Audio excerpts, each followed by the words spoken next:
Strange weapons and tactics throughout history. The Codex ignited. The rain fell like ash on Istanbul's rust-streaked rooftops, the scent of ozone mingling with coal smoke and seawater. In a forgotten quarter of the city, buried beneath a shuttered hammam, archive agent Alara Vostrick hunched over a workbench lit by flickering gaslight. Her gloved fingers trembled, not from fear, but awe, as she carefully unscrolled the Byzantine Codex sealed in a bronze tube etched with a double-headed eagle. The scroll's ink shimmered, changing hue as it caught the light, sometimes crimson, sometimes silver. It wasn't merely ink. It was infused with a reactive element, likely meteorite residue, harvested from the very celestial fire the scroll described. This wasn't a recipe for Greek fire, it was a harvest log. A record of a Byzantine order that believed they had pulled living flame from the sky. Her breath fogged the glass of her protective mask as she translated the ancient Greek. The flame is not born of man. It listens. It remembers. She froze. Footsteps above. Slow. Deliberate. Not the clatter of tourists or street cleaners. Someone had found her. She stuffed the scroll back into its case, heart pounding. A shadow passed the high, barred window. Then came the sound, a match strike. Nothing more. At 3:14 a.m., the lab exploded. Witnesses claimed it was a gas leak. The archive knew better. Alara woke hours later in a hospital with minor burns, the scroll case somehow intact beneath her bed. Her handler, a voice over a burner phone, warned her not to return to her apartment. They know your name now. And the Codex isn't history, it's a trigger. Outside her window, across the street, stood a man in a long coat. He wasn't moving. Wasn't blinking.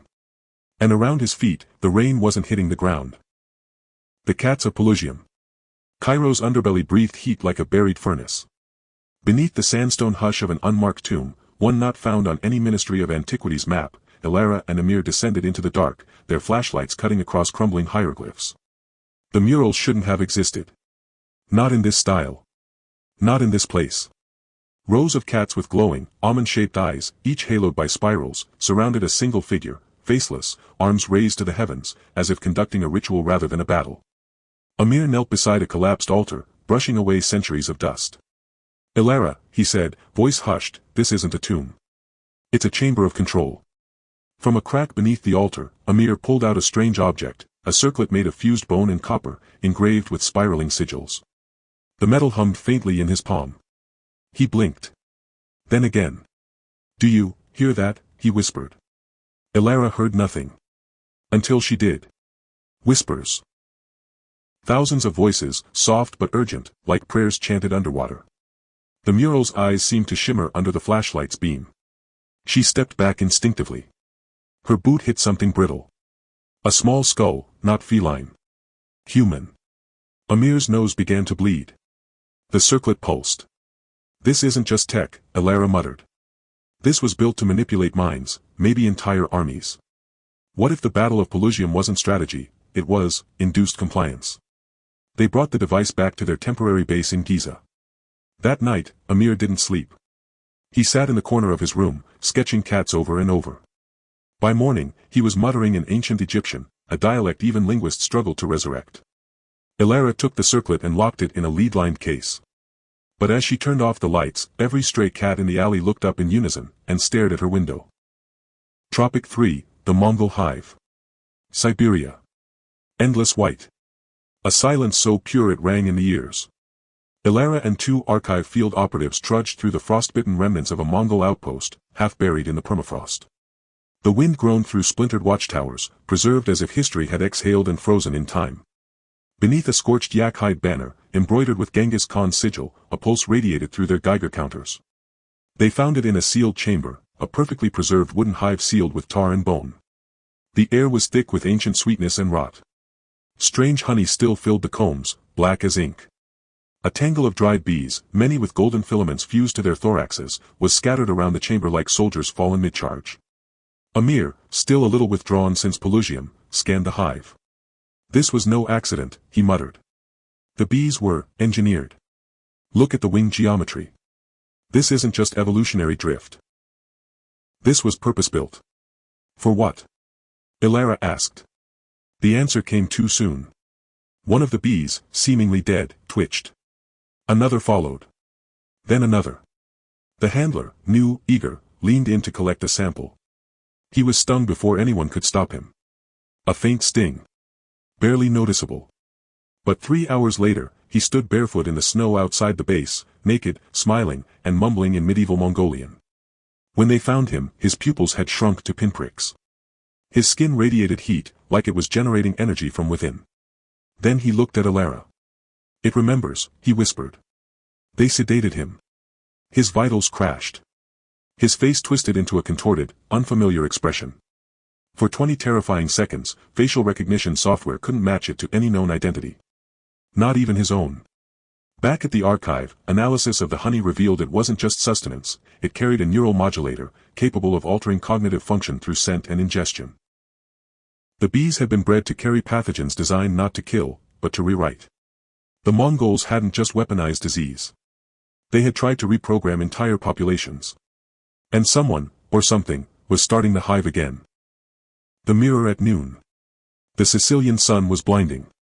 High on a dusty hill near ancient Syracuse, a research team assembled Archimedean mirrors, bronze discs the size of tower shields, polished to unnatural brilliance. Locals whispered about the Specchi del Silenzio, the mirrors of silence, said to have been hidden after burning not ships, but souls. Alara arrived on site with tight-lipped urgency. An old acquaintance, physicist Dr. Calogero DeSantis, had sent a cryptic voice message before vanishing. "It's not heat they reflect, it's memory. The children keep screaming. Don't point them upward." The reconstruction team had finished arranging the mirrors according to ancient schematics etched into nearby temple ruins. But no flames erupted when aligned, not even warmth. Instead, as the sun reached zenith, a deep vibration rumbled through the ground. Birds fell from the sky mid-flight. A nearby toddler, playing with pebbles, suddenly screamed and curled into a ball. His parents wept. He hadn't spoken in years. Now he whispered a single word: return. Instruments recorded no sound, no heat. Just a subsonic pulse, repeating every 43.2 seconds, resonating through bone, not air. And more bizarrely, through time. A playback of the signal revealed embedded images, blurry, flickering stills. Satellite photos. Star maps. A structure not on Earth. Amir's voice cracked. They weren't burning ships. They were targeting something in orbit. These weren't weapons, they were antennas. Back at Archive HQ, AI filters ran the signal through neural net reconstructions. The pattern aligned with no known Earth frequency. Instead, it matched something from the codex's margins, etched diagrams of constellations distorted by gravitational lensing. Alara connected the dots. The mirrors weren't used in defense. They were used to respond to a call no one had admitted was ever received. But who had built the mirrors? The Greeks? Or had they only found them? The mirrors were taken down after the site triggered multiple seismic anomalies. But as the last disk was packed away, a lens flare shimmered across its surface, forming a symbol. The same as the one on the bee's thorax. And somewhere above Earth, something shifted, as if watching. Erased bloodlines. The scent of mildew and incense choked the air beneath a crumbling neo-Gothic chapel on the edge of Berlin. Beneath it, a vault sealed by reinforced steel, protected not by locks, but by ritual geometry. Circles within triangles, carved into the stone in a language neither Alara nor Amir could fully translate. The archive had tracked the signal from Sicily here, led by a classified Nazi project called Stambruch, Linebreak. The vault walls were covered in reel-to-reel film canisters and piles of brittle documents marked with blood-red runes. But it was the footage that chilled Alara to her core.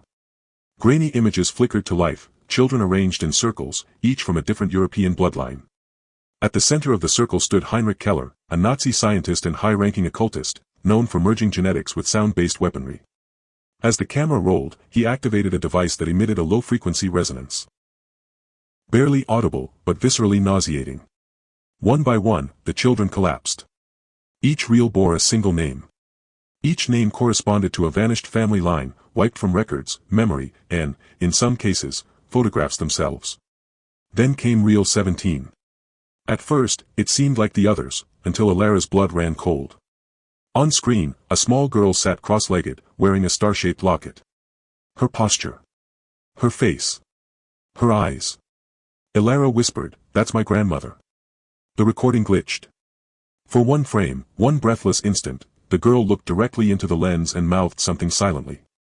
Alara replayed it again and again, each time hoping the motion was coincidence. But it wasn't. The lips formed two unmistakable words, "Find me." Behind the camera, Keller said something in German that the archive system translated automatically. Genetic memory will anchor her. If we fail, she becomes the failsafe.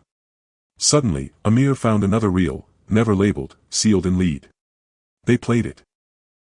A younger Elara. Not quite her, but close enough to disturb. Standing in a ritual chamber. Her image fuzzed in and out, distorted like bad signal reception. Her locket matched her grandmother's exactly. The team realized the horrifying truth: line break wasn't just about exterminating lineages. It was about resetting bloodlines, and then rebuilding them to serve an unknown plan. And now, Elara's bloodline is the only one left intact. By design. The keeper of misfires.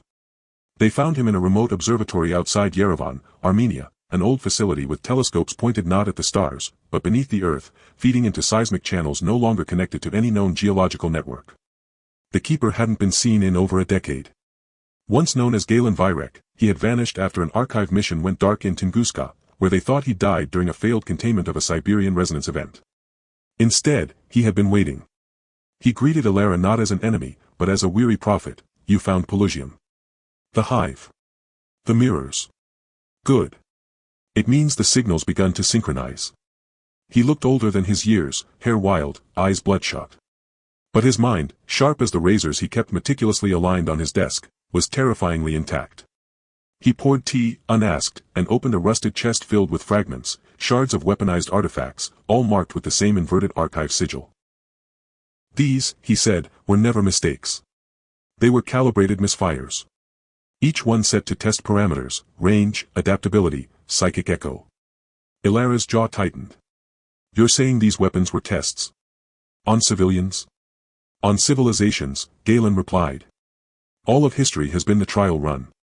Fire in Byzantium, bees in Mongolia, frequencies in Syracuse. The results were collected. Stored in genetic memory. Stored in you." He handed her a file stamped Omega Aleph, a black dossier containing overlapping timelines, conflicts, epidemics, disappearances, all spaced exactly 28.5 years apart. The pattern mirrored solar eclipses, major planetary alignments, and archive agent births. Amir grabbed the file and flipped through, finding his own recruitment listed as a containment trigger. "What's the last trial, Galen?" Elara asked. Galen's face grew hollow. "You're already inside it. The signal went active in Sicily. Berlin was the convergence. You think you're uncovering these things, but they've been guiding you since the Codex. Since before.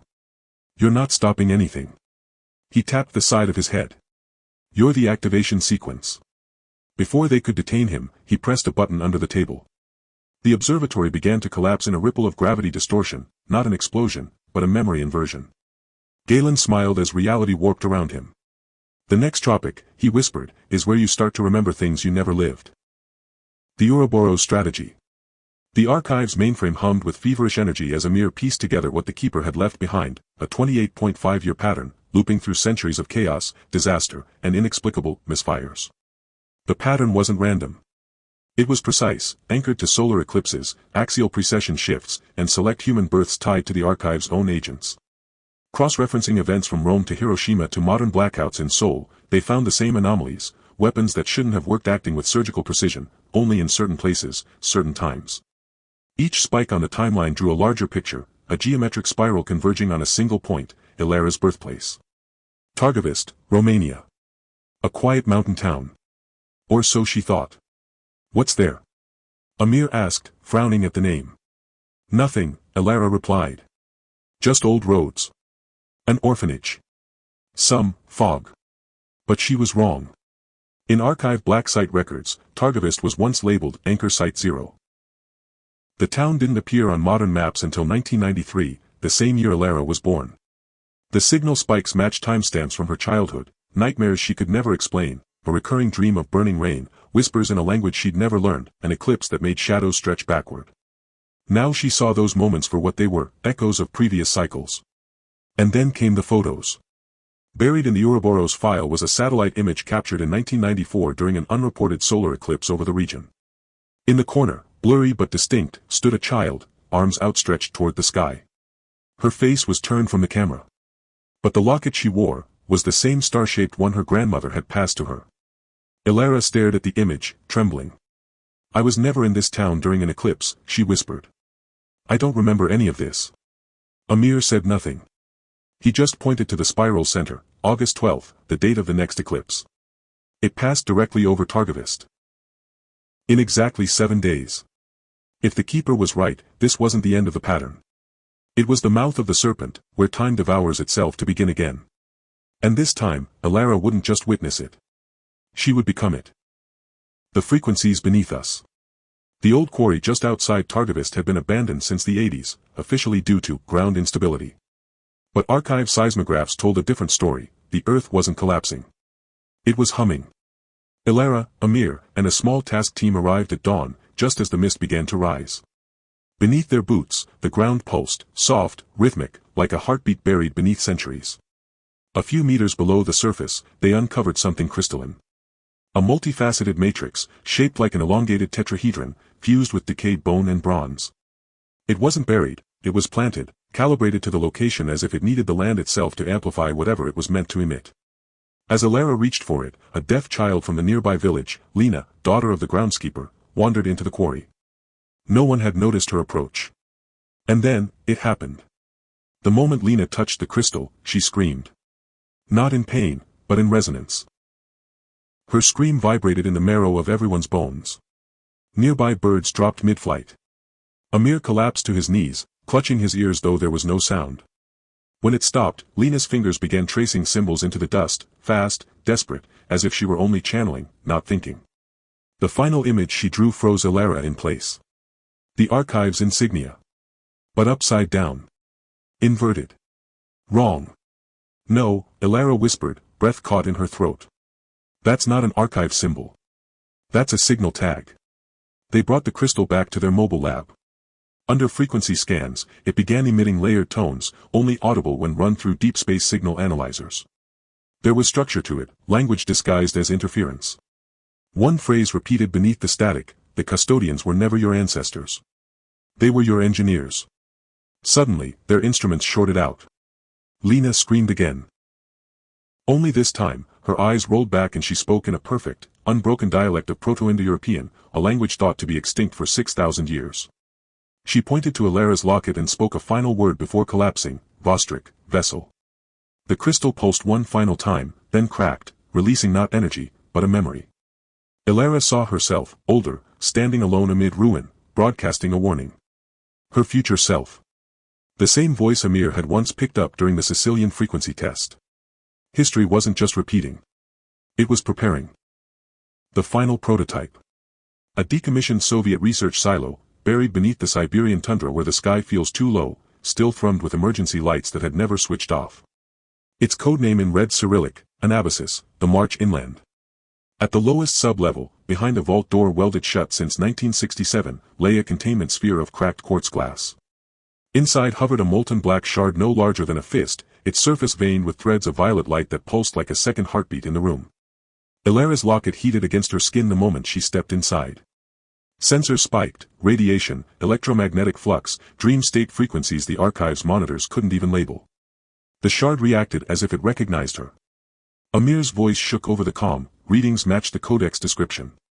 This is the original harvest core, the meteorite the Byzantines siphoned for Greek fire. But the data scrolling across their screens told a deeper truth. The shard wasn't inert matter. Its quantum signature contained self-modifying code, rewriting itself every 28.5 years, each rewrite syncing with the historical misfires, with Elara's family tree, with her birth. A holographic reconstruction revealed ancestral silhouettes, every matriarch in Elara's line, standing in a perfect spiral. At the center, the shard flared, and the silhouettes merged into a single, shifting outline that resolved into Elara herself. Host viability, 99.97%. Integration sequence primed. The words weren't spoken, they bloomed inside her skull, equal parts language and sensation. Memories she'd never lived flickered behind her eyes, Byzantine alchemists kneeling before the shard, Mongol shamans feeding it honey black as night, Nazi scientists mapping her grandmother's heartbeat against cosmic background radiation. Amir slammed the emergency recall switch. Nothing happened. The silo's systems were no longer obeying archive protocols, they were obeying the shards. Elara's pulse synced with the violet glow. For a moment her veins lit beneath her skin, tracing the same constellation patterns she'd seen in the Sicilian mirrors. She could feel the shard's intent, not conquest, not extinction, but continuation, a vessel to walk the earth, to steer the next cycle from inside humanity itself. "Fight it, Ilara!" Amir shouted, pounding on the inner blast door. She pressed her palm to the glass. The shard drifted closer, orbiting her hand like a captured moon. Every alarm in the silo screamed as containment thresholds shattered one by one. Ilara turned, eyes glowing with that same impossible violet. "It doesn't want to destroy us," she whispered, voice layered with another, older timbre. "It wants to finish what we started." The quartz barrier fractured, spiderweb cracks racing outward, light bleeding through. Amir's last sight before the blast doors sealed was Ilara stepping forward, unafraid, as the shard dissolved into a stream of liquid night that spiraled into her chest. Then the entire silo went dark, except for a single heartbeat on the monitors, echoing louder than any alarm. When history repeats, it awakens. August 12th, total eclipse, 11:11 Universal Time Coordinated. Across half the planet, the moon slips over the sun. Shadows lengthen, then reverse, stretching toward the light. Seismographs in Rome, Cairo, Ulaanbaatar, and Syracuse spike in perfect synchrony. Each ancient arsenal artifact, long contained in vaults or museums, wakes like a sleeper hearing its name.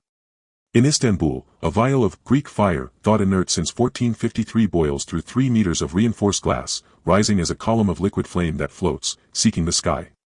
In the Siberian ice cave, black honey liquefies, the hive ruptures, and a storm of genetically altered bees pours out, moving in a perfect helix that ascends into the darkened sun.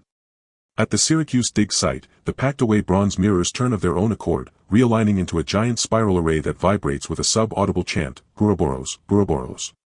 And in Targovist, the silo doors blast open. Ilara emerges. Her eyes blaze with twin violet coronas, miniature eclipses flickering in her irises. The shard's living circuitry veins her skin like constellations. She walks barefoot over shattered quartz, leaving prints that glow and fade like embers in snow. Archive Command scrambles every channel, screaming for containment. But Ilara doesn't attack. She broadcasts.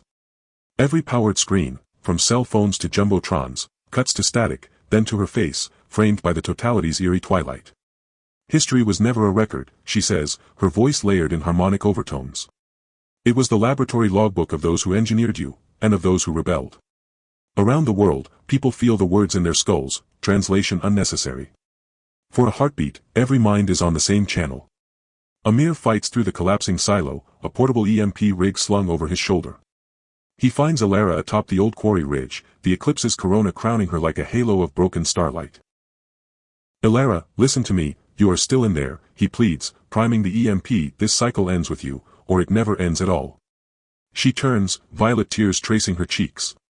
For a moment the shard's glow dims, and her own voice, fragile, human, breaks through. "Amir, it's showing me what comes after. It's beautiful, and it's empty without us." The arsenal relics worldwide converge their energies skyward, fiery columns, sonic tremors, swarms of biomechanical life, forming a lattice of light that encircles the darkened sun like a second corona. Satellites fry. GPS fails. Tides surge as if the moon suddenly doubled in mass. Amir triggers the EMP. A silent white flash. The quarry crystal shatters, the hive's swarm falters, the mirrors scream and implode. Around the globe, the lattice flickers, then fractures like stained glass struck by a hammer. But the shard inside Ilara doesn't die. It chooses. Light erupts from her chest, neither violet nor white but a color no retina was meant to see. The ground liquefies beneath her feet, forming a crater of molten glass. Amir is thrown clear, landing on the ridge as the corona's last ember slips behind the moon. Silence. The eclipse passes. Sunlight returns. The bees fall lifeless, the flame columns gutter out, the mirrors lie molten and still. In the smoldering crater, Ilara is gone. Only the star-shaped locket remains, its metal cool, ordinary, empty. Aftermath. Worldwide, every photograph of the historic eclipse shows a perfect ring, but at the center, where the black disk should be, there's a faint silhouette of a woman reaching upward. Archive seismographs go dark, then reboot, wiped clean except for one file, a single, looping audio clip of a heartbeat at 28.5 BPM. And on a clear night 2 weeks later, astronomers detect a new object in near-Earth orbit, a small, violet glowing shard, tumbling end over end, as if waiting for its next cycle.